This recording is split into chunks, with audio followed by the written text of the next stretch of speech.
Hello, my name is Marcus and welcome to the top 10 games of 2023. This was supposed to go up in my original plan on the 28th of December. I can see right here, I wrote it down. But unfortunately I still have a little bit of the throat. I got quite sick and also had some issues at home. That's all I'm going to say. But here it is, my top 10 games from last year. Next week I'm going to do both my top 10 most anticipated games releasing next year and top 5 most anticipated games that I'm probably most likely going to get to play next year. I'll explain that in those two videos. Anyways, these are the top 10 games. Most of them I have. I think you can see some of them right here in the camera. That's 1, 2, 3, 4, 5, 6. I have 7 of them in my own personal collection. 3 of them I don't. I will explain why I don't. Start off with number 10, a game I don't have. It's Evolution New World. I'm gonna be honest with you, I played 11 games that were released this year. Okay, I played 9 good games, whereof like 4 of them are really good games. And I played 1 absolutely terrible game, and then I played this, Evolution New World, which is a perfectly fine game. I liked it.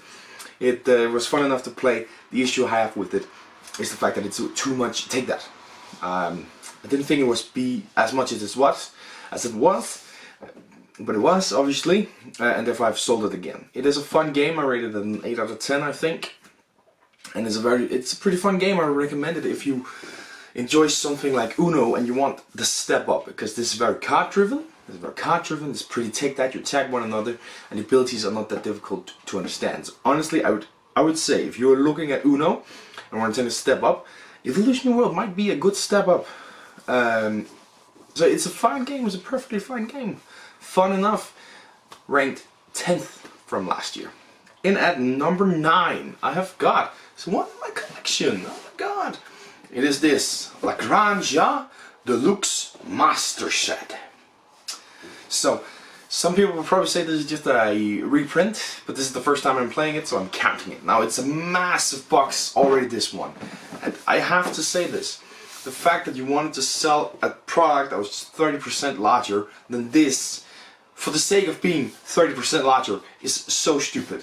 Now I own these big boxes up here. I'm not sure if you can actually see those, but it's Everdell Complete Collection, Wingspan, Nesting Box, massive boxes. I own them, and I love them. But they are large for a reason. They don't have a lot of wasted space. There is some you could compact it a little bit more, I know. I'm fully aware.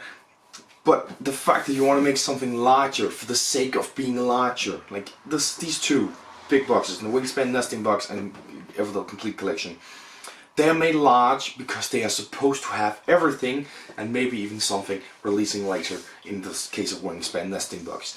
That's why they're large. There's a reason for it. It's for someone like me who's a collector. This one being 30% larger, there's no reason for it. There's no reason for it to be 30% larger. Anyways, that's my fucking rant about that shit.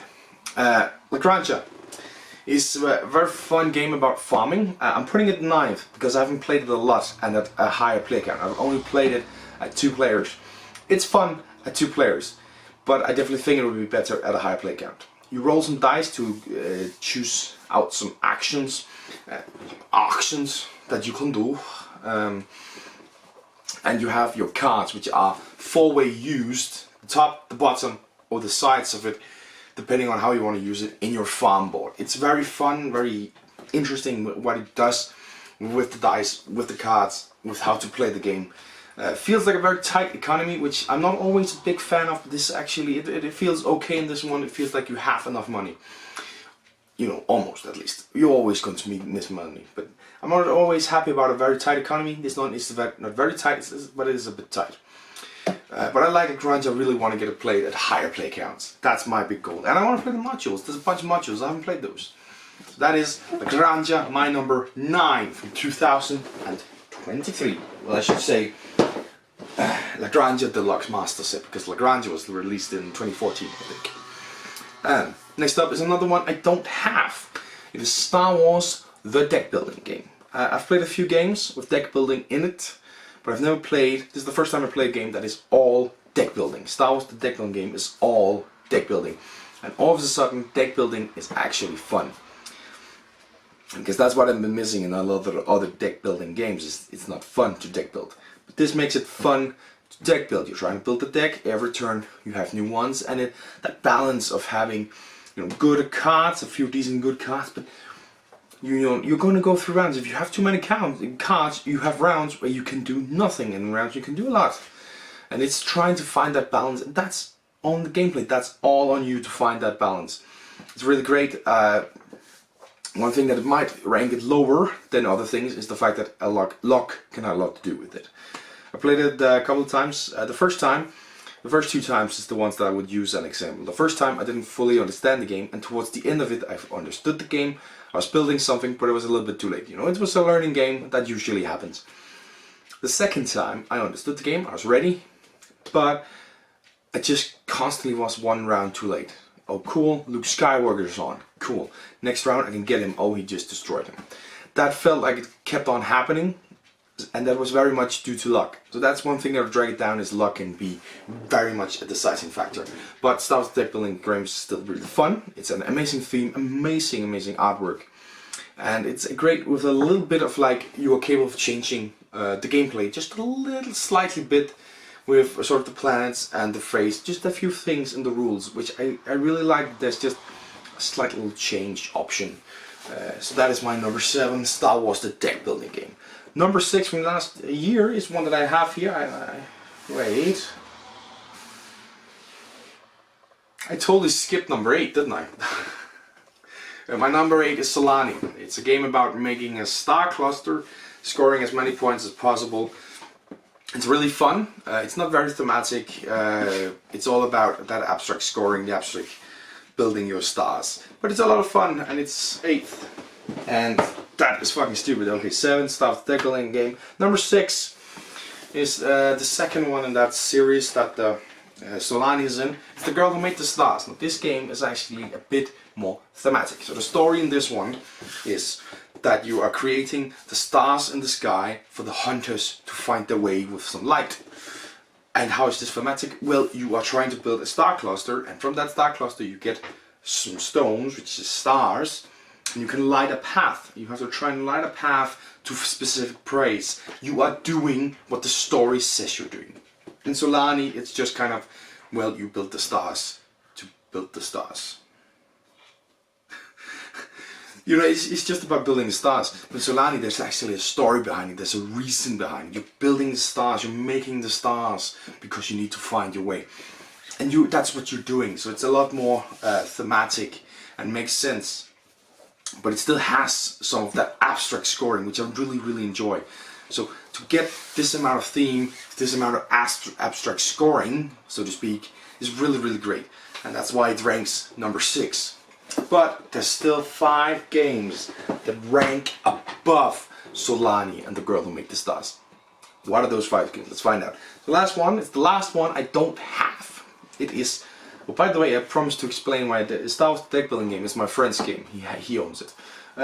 Black Hole Buccaneers. This is there's a fun story to this one. Let me first explain why Black Hole Buccaneers is 5th. So it's a card drafting game.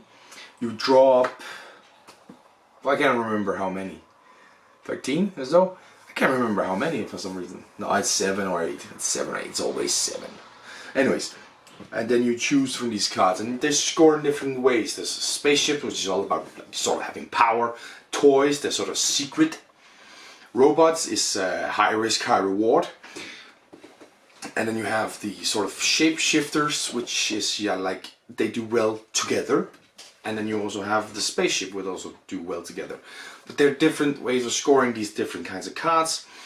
And the first, well, if you're 4 players, for example, the first 3 rounds are going to be sort of guesswork. If you have an alien, which has a very high weight, it also have a high score. Do you want to take the risk that there are aliens which are lower than that one, so that you get that weight down but a high score? The possibility that is the only alien, this one alien is the only alien in the entire game, it is there. That is a possibility.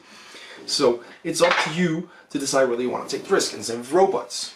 Do you want to take this risk that there might be other robots and somebody takes the risk? Because if 2 of you choose robots, they're bad. If only 1 of you, they're good.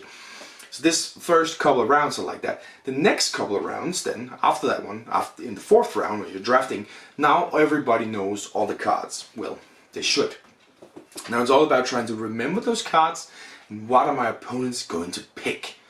So I send out some aliens around there, so I now have this alien, but this opponent also has the aliens. Does he want to risk it? Does he want to wait for this one maybe? So that's really cool to have two faces. In such a simple game, you have two faces of trying to guess the possibility of what is out there on the board, and the next one is what do my opponents want to get based on what we've already drafted and what game cards I'm playing.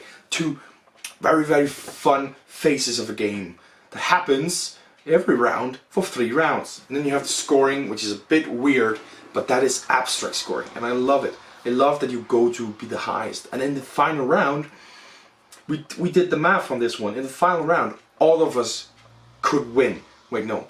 My wife could only come second, but everyone else could win. And you know what? I won. I was third. I was pretty far behind, and I needed some luck. But luckily, I managed to do some good drafting, and the card that was drawn out was good, and I won. That is an amazing feeling to do that. It's also a terrible feeling when it's the other way around, and I know that. But it's such a fun game. Now the fun story that is to this one. So it was actually being play tested at a local board game cafe. Unfortunately, I missed it.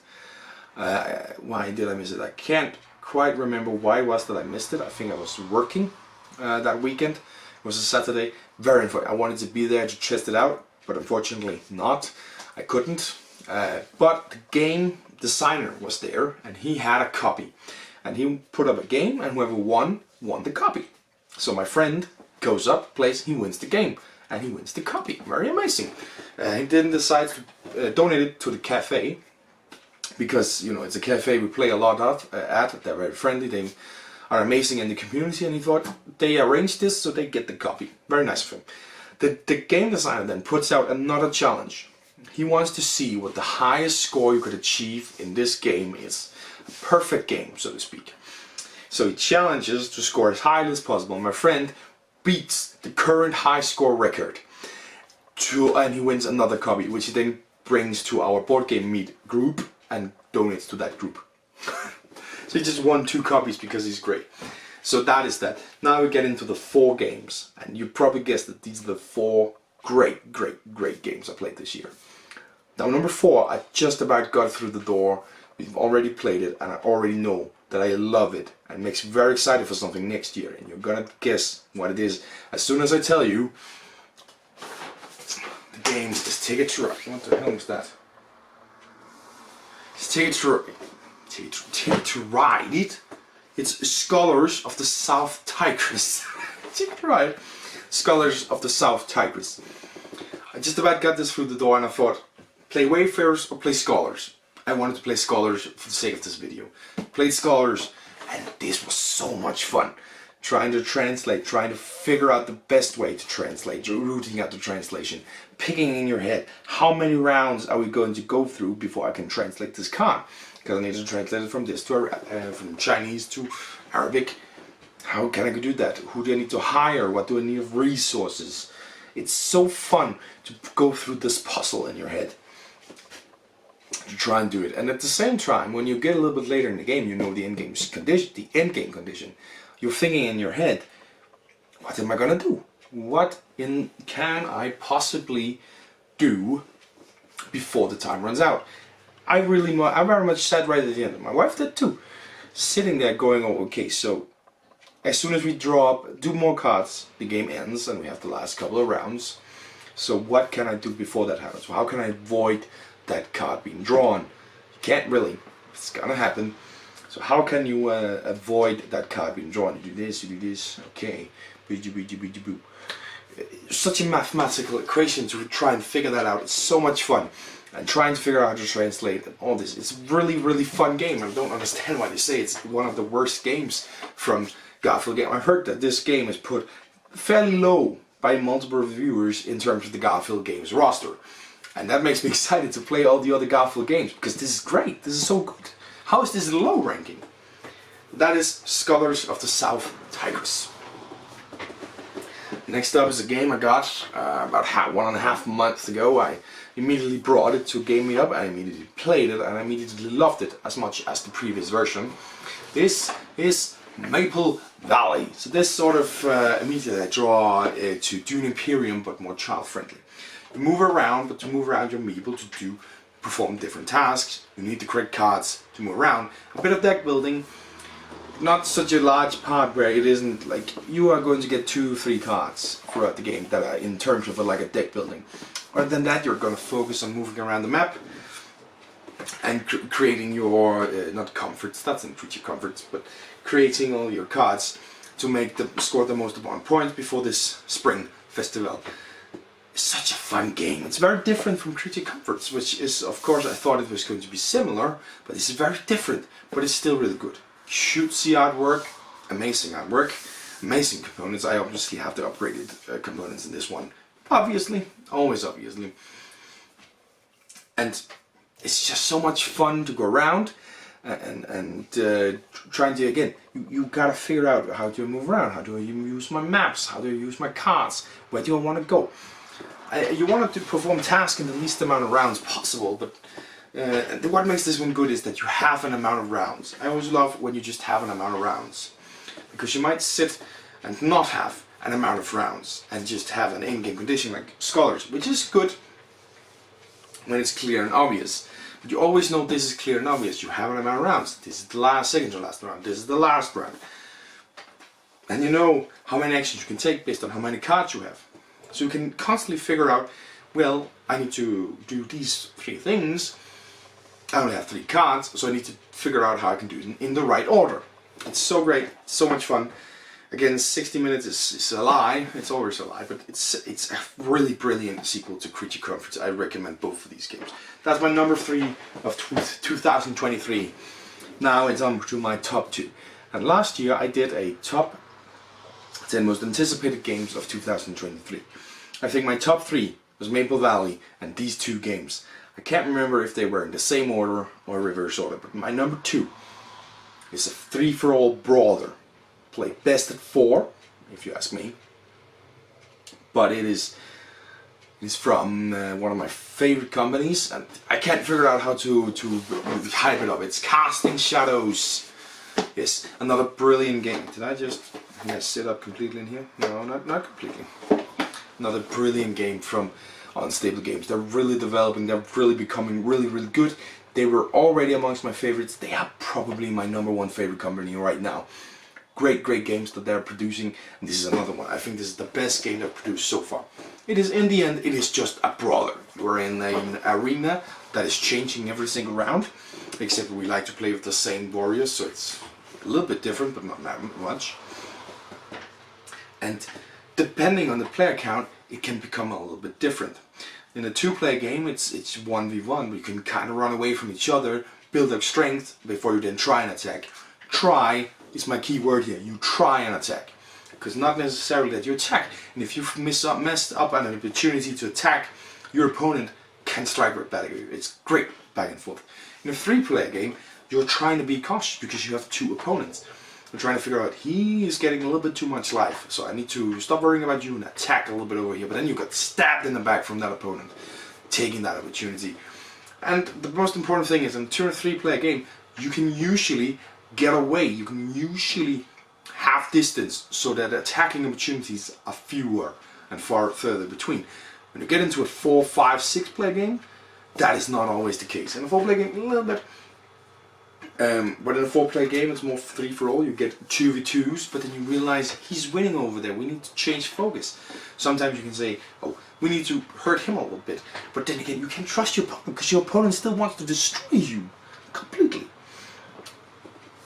So it's a lot of back and forth in this way, really going over it. And a 5 and a 6, this is just chaos. And that can be fun. It's a fun kind of chaos. Constantly moving around the board, it's constantly changing about who's where. You're going to get pushed around, you're going to get hurt. One round, you're going to sit there and you're going to think, okay, I'm safe now. Then on the 3rd opponent's turn, he's going to attack you because you're no longer safe. It's a really fun chaos, so to speak. Really fun game on all player counts. I'll only when playing 2 players do I play with the setup for that. I always play with the large board setup when we play 3 or more. Only at 2 do I go to lower count, because it opens up more spaces to do things, more fun to be had, in my opinion, of course. So that's my number 2 of the year, Casting Shadows. Fortunately, I'm not gonna get a hold of the expansion right away for next year, for this upcoming year, unfortunately. But my number 1 game, I was so excited when I heard about this one. I was so excited. This is something that means a lot to me.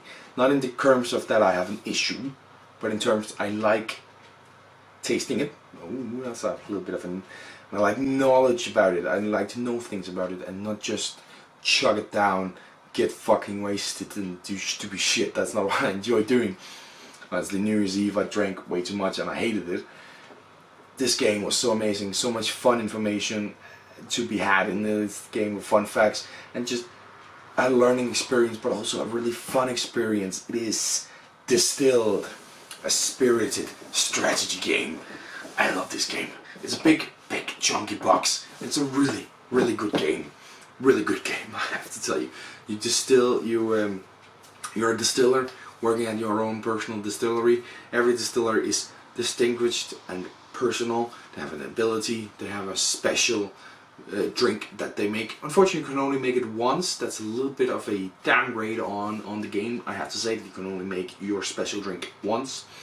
Too bad. Where was I? And you craft drinks and you try and do it. I think the only thing that takes me out of the immersion of this one is the luck.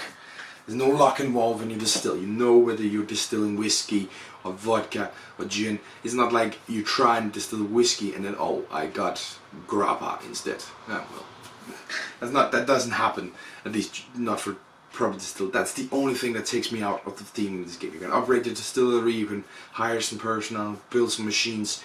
You can just focus on that brilliant crafting with the best of ingredients and the best of equipment.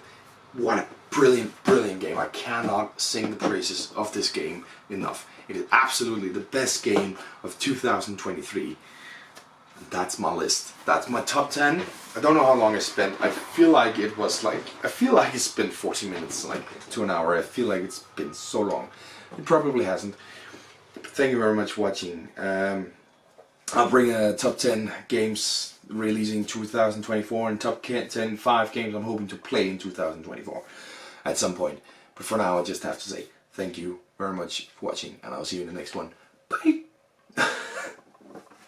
My throat is bad.